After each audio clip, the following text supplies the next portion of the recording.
রান্নাঘরে বেশি গরম লাগছে? রান্নার সময় এক্সস্ট ফ্যান বা চিমনি চালান।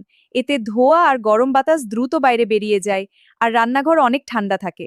দুপুরের প্রচণ্ড গরমে রান্না না করে সকালে বা সন্ধ্যায় রান্না করুন। তাহলে রান্নাঘর কম গরম হবে আর কাজ করতেও আরাম লাগবে। প্রেসার কুকার ব্যবহার করলে রান্না দ্রুত হয়, গ্যাসও কম খরচ হয় আর রান্নাঘরেও কম গরম লাগবে। রান্নাঘরে হালকা রঙের পর্দা বা জানালার কভার ব্যবহার করুন। এতে সূর্যের তাপ কিছুটা কম ঢোকে। রান্নার সময় দরজা আর জানালা খোলা রাখুন। বাতাস চলাচল করলে গরম অনেক কম লাগে।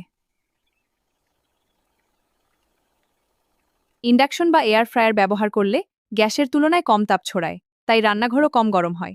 এটা রান্না করা সহজ করে তোলে এবং শক্তিও কম লাগে। চেষ্টা করে দেখুন। রান্নাঘরে কাজ করতে করতে শরীর দ্রুত ডিহাইড্রেট হয়ে যায়, তাই প্রচুর পানি পান করুন আর নিজেকে সুস্থ রাখুন।